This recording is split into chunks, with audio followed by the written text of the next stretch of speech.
వస్త్రములు ఉత్తమ కాంతల కూడి రావణుడు తారాపతి వల్లే తేజరిల్లడు పుష్పకమందు రావణ మందిరం మది మారుతిగాంచను అచ్చరోంది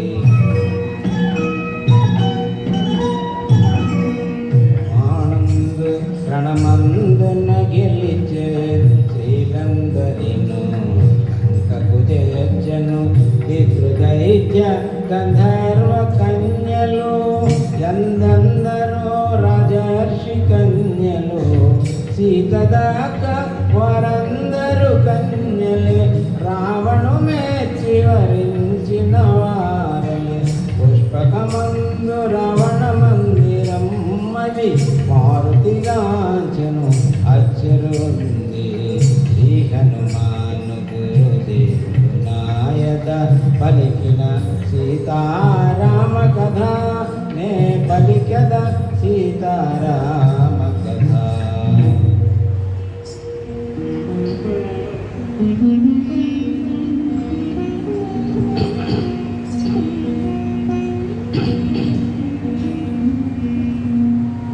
శ్రీ హనుమాను గురుదేవులు నాయక పలికిన సీతారామ కథ నే పలికద సీతారామ కథ.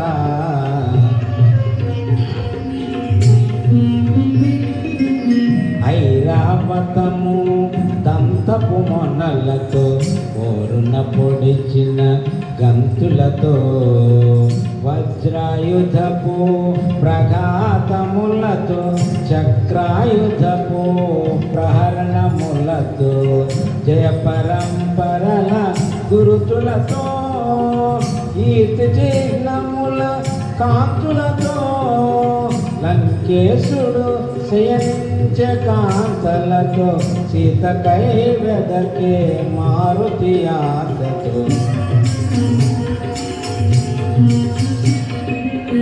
వినపరాశివల్ నల్లనివాడు తీక్షణ దృక్కుల లోహితాక్షుడు రక్త చందన చర్చిత గాత్రుడు సంధ్యారుణ ఘన తేజవంతుడు సతుల గూడి మధుగ్రోలినవాడు ప్రతికేళి సలిపి సోలినవాడు లంకేశుడు పయనించే కాంతలతో సీతకై వెదకే మారుతి ఆశతో అందక వంక పర్యంకము చేరి ఎదురించుచుండే దివ్య మనోహరి నవరత్న ఖచిత భూషణధారిణి నలువంకలను కాంతి ప్రసారిణి స్వర్ణదేహిని చారు రూపిణి రాణుల పురాణి పట్టపురాణి లంకేశ్వరుని హృదయేశ్వరి మండోదరి లోకోత్తర సుందరి మండోదరిని జానకి అనుకుని ఆడుచు పాడుచు గంతులు పెట్టి వాలము బట్టి ముద్దులు పెట్టి నేలను గట్టి భుజములు తట్టి స్తంభములెగసి క్రిందకి దుమికి పల్లటీలు కొట్టి చెంగున చుట్టి చెంచలమౌ కపి స్వభావమును పవన తనయుడు ప్రదర్శన చేసెను శ్రీ హనుమాన్ గురుదేవులు నాయక పలికిన సీతారామ కథ నే పలికద సీతారామ కథ. స్వామి అశోకవనంలో తల్లి గురించి తీవ్రంగా అన్వేషిస్తున్నారు. ఎక్కడ కూడా అమ్మ జాడ దొరకట్లేదు. ఎక్కడ చూసినా అందరు కామాంధులు కాబట్టి ఎక్కడ చూడకూడని దృశ్యాలన్నీ చూడవలసిన పరిస్థితి ఏర్పడింది. స్వామి పాపం బాధపడుతున్నారు. ఏంటి నా పరిస్థితి, ఎందుకు అమ్మ ఎక్కడా కనపట్టలేదు, ఏంటి ఏంటి అని చెప్పేసి ఆలోచిస్తూ చూడంగా ఒక ఆవిడ కనపడుతుంది. ఆవిడ్ని చూసింది కొద్దీ మళ్ళీ చూడాలి అనిపిస్తుందట. అప్పుడు అనుకుంటాడు హనుమంతుడు, ఆవిడే సీతామాత అనుకుంటాడు, కానీ వాస్తవానికి ఆవిడ మండోదరి. ఇక్కడ పంచకన్యలు గుర్తుపెట్టుకోవాలి, స్త్రీలు గుర్తుపెట్టుకోవాల్సింది సీత, ద్రౌపది, తార, మండోదరి, అహల్య. వీళ్ళ వివాహాలు అయినా కానీ కన్యలే అన్నారు. ఎందుకంటే అంత పతివ్రత స్త్రీ వాళ్ళు. అందరూ ఒకే రకమైన శక్తియుక్తులు కలిగి ఉంటారు. సీతామాతకి ఒకటే శక్తి ఉంటుంది, అహల్యకి ఒకటే శక్తి ఉంటుంది, తారకి అందరూ. అంతేకాకుండా ఒకే రకమైన ఆకారాలు కూడా కలిగి ఉంటారట. సీతామాత ఎట్లా ఉంటుందో ద్రౌపది అట్లానే ఉంటుంది, ద్రౌపది ఎట్లా ఉంటుందో తార అట్లానే ఉంటుంది, తార ఎట్లా ఉంటుందో అహల్య, మండోదరి, అందరూ ఒక్కటే రకంగా ఉంటారు, సేమ్. కానీ రామచంద్రమూర్తి చెప్పిన ఆనవాళ్ళ ప్రకారం ఆవిడ సీతామాత అనుకున్నాడు, కానీ వాస్తవానికి పంచకన్యల గురించి హనుమంతుడికి తెలియదు. కాబట్టి ఆనందపడిపోయాడు. అమ్మ దొరికింది చూశాను అని చెప్పేసి ఆనందపడిపోయాడు. పైకి ఎక్కాడు, కిందకి దూకి రకరకాలుగా కపి విన్యాసాలను ప్రదర్శించాడు. ఎప్పుడైతే మండోదరి రావణాసురుడి యొక్క శయన మందిరం పడక గదిలోకి వెళ్ళిపోతుందో చాలా బాధపడిపోతాడు. అయ్యో అమ్మని ఎంత తప్పుగా అంచనా వేసుకున్నాను, నేను పాపిని అయిపోయినాయి కదా అని చెప్పేసి తీవ్రంగా బాధపడుతూ మళ్ళీ వెతకటం ప్రారంభిస్తాడు స్వామి.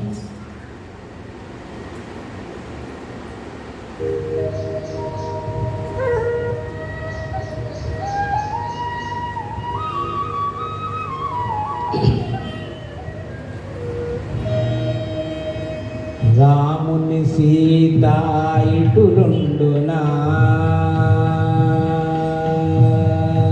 రాముని సీత ఇటులుండునా, రావణు చేరి శయనించునా, రాముని పాసి నిదురించునా, భుజయించునా, భూషణములు దాచునా, పరమ పురుషుని రాముని మరచున, పరపురుషునితో కాపురముందున, సీత కాదు కాదని మారుతి వగచుచు వెదక సాగెను. పోవగరాని తావులబోతి, చూడగరానివి ఎన్నో దూచితి, నగ్నముగా పరున్న పరకాంతల పరిశీలనగా పరికించి తిని, ప్రతికేణి సలిపి సోనిల రమణుల ఎందెందరినో పొడగాంచి తిని, ధర్మముగానని పాపినైతినని పరితాపముతో మారుతి కృంగెను.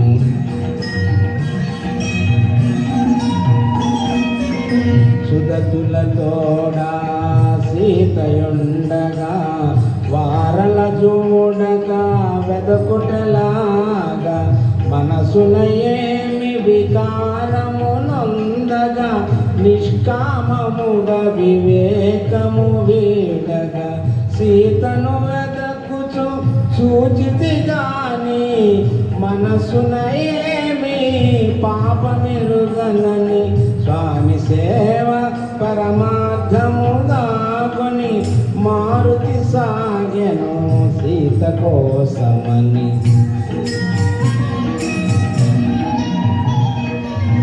భూమి గృహములు, నిశా గృహములు, క్రీడా గృహములు, లతా గృహములు, ఆరామములు, చిత్రశాలలు, పావులు తిన్నెలు, రచ్చవీధులు, మేడలు మిద్దెలు, ఇల్లు కోనేళ్ళు, సందులు కొందులు, వాడలు తోటలు, ఆగి అడుగడుగున వెదకుచు సీతను గానక మారుతి వగచే.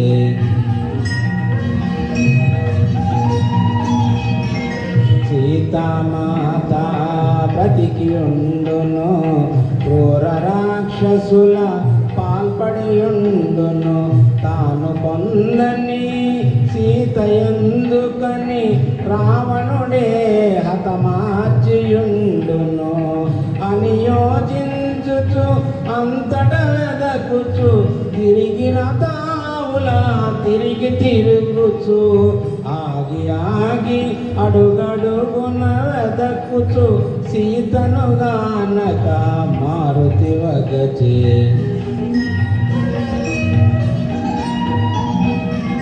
సీత జాడ కనలేదను వార్తను తెలిపిన రాముడు బ్రతుకజాలడు. రాముడు లేనిదే లక్ష్మణుడుండడు, ఆపై రఘుకులమంతయు నశించు. ఇంతటి ఘోరము కాంచినంతనే సుగ్రీవాదులు మడియక మానరు అని చింతించుచు పుష్పకము వీడి మారుతి చేరే ప్రాకారము పైకి. ఇంత వినాశము నా వల్ల నే కిష్కింధకి పోను. వానప్రస్థాశ్రమవాసుడనై నియమనిష్టలతో బ్రతుకువాడనై సీతామాతను చూసి తీరెదను, లేకున్న నేను అగ్ని దూకెదను అని హనుమంతుడు కృత నిశ్చయుడై నలుదిశలగనే సాహసవంతుడై. చూడమరచిన అశోకవనమును చూపు మేరలో మారుతిగాంచను. సీతారామ లక్ష్మణాదులకు ఏకాదశ రుద్రాది దేవులకు ఇంద్రాదియమా వాయుదేవులకు సూర్యచంద్ర మరుద్గణములకు వాయునందనుడు వందనములిడే అశోకవని చేరను వడి వడి. శ్రీ హనుమాన్ గురుదేవులు నాయద పలికిన సీతారామ కథ నే పలికద సీతారామ కథ. స్వామి ఇందాక అక్కడ పరిస్థితి చూసి మండోదరి విషయం మళ్ళీ బాధపడుతూ మళ్ళీ వెతకడం ప్రారంభించారు స్వామి. ఎక్కడ కూడా తల్లి జాడ కనపట్టలేదు స్వామికి. వెతికి వెతికి వెతికి స్వామికి ఒకటి స్ఫురిస్తుంది. ఇంత తల్లి గురించి ఇంత ప్రాధాన్యపడుతున్నాను, అడుగుతున్నాను, వెతుకుతున్నాను, ఏంటి తల్లి జాడ నాకు ఎందుకు కనపడలేదు ఇంకా అని చెప్పేసి ఒక్కసారి ఆలోచిస్తే హనుమంతుడికి ఒక ఆలోచన స్ఫురిస్తుంది. ఏంటంటే, నేను నా శక్తితో వెతికి స్వామికి చూపించాలనుకున్నాను, కానీ ఆయన శక్తి నా మీద లేదే నా శక్తి ఏం లేదని తెలుసుకున్నాను. ఇప్పుడు నేను అనుకున్నాను, నేను ఫైండ్ అవుట్ చేసి స్వామికి చూపిద్దాం, నా గొప్పతనం చూపిద్దాం అనుకున్నాను, కాకపోతే ఆయన లేకపోతే నేను డమ్మి అని తెలుసుకున్నాను. కాబట్టి నిశ్చయించుకొని అదే తప్పు చేశాను. ఎప్పుడైతే కనుక నేను వెతికిలాట ప్రారంభించానో అప్పుడే స్వామికి నమస్కారం చేస్తుంటే అమ్మ దొరుకుండేది, ఇప్పుడే కనపడి ఉండేది. అందుకని అమ్మ దొరకలేదని చెప్పేసి 2 చేతులు దగ్గర పెట్టేసి జోడించేసి నమోస్తు రామాయ సలక్ష్మణాయ నమస్కారం చేస్తున్నాను స్వామి. మనం సాధారణంగా సీతారామ లక్ష్మణ కలిసి ప్రార్థన చేస్తాం. సీతాదేవిని పక్కన పెట్టాడు, ఎందుకంటే అక్కడ లేదు కాబట్టి. నమోస్తు రామాయ సలక్ష్మణాయ, లక్ష్మణుడితో కూడి ఉన్న రామచంద్రమూర్తికి నమస్కారం.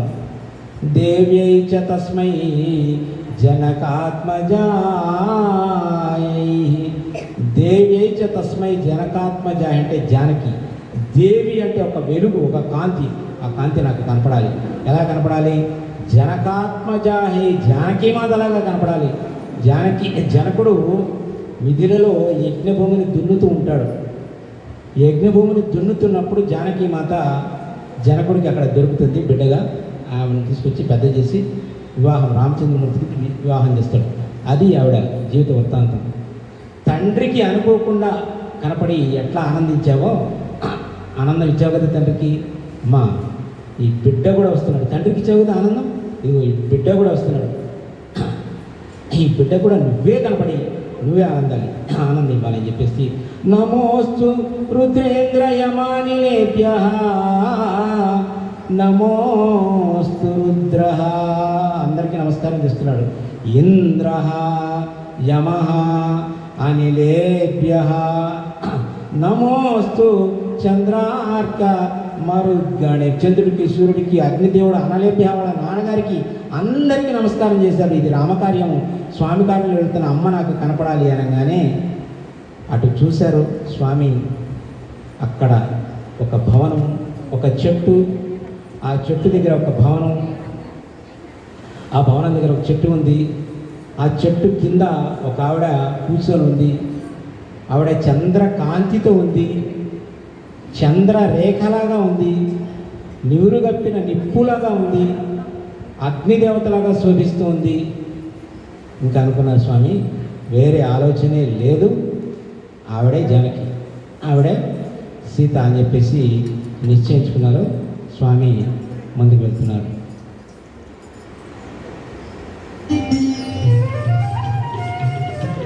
విరితేనియలు రోలు బృంగములు ఇందారకసేయు జంకారములు లేచి ఊరాకుల నసపు కోయిలలు పంచమ స్వరముల పలికే పాటలు పురులు వేపి నాట్యమాడు నెమళ్ళు కిలకిలలాడే పక్షుల గుంపులు సుందరమైన అశోకవనమున మారుతి రథకెను సీతను కనుగొన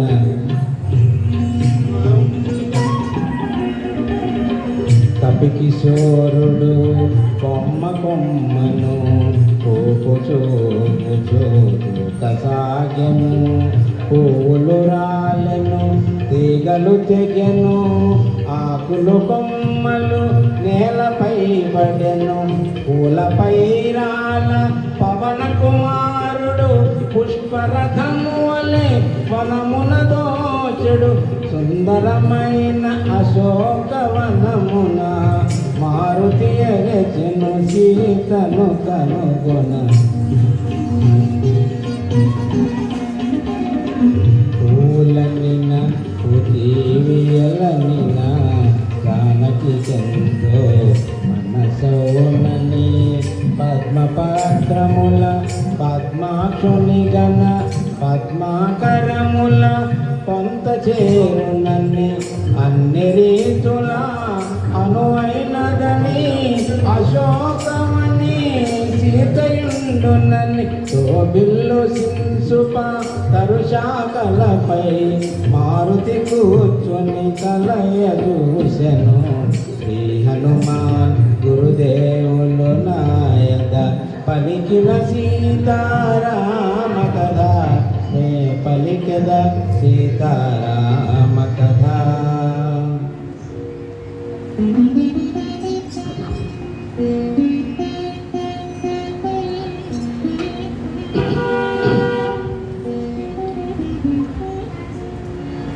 సుందరమైన అశోకవనమున తను కూర్చుని నా తరువు క్రిందున కృంగి కృషించిన సన్నగిల్లిన శుక్లపక్షపు చంద్రరేఖను ఉపవాసముల వాడిపోయిన నివురుగాపిన నిప్పు కణమును చిక్కిన వనితను మారుతిగాంచను రాక్షస వనితల క్రూర వలయమున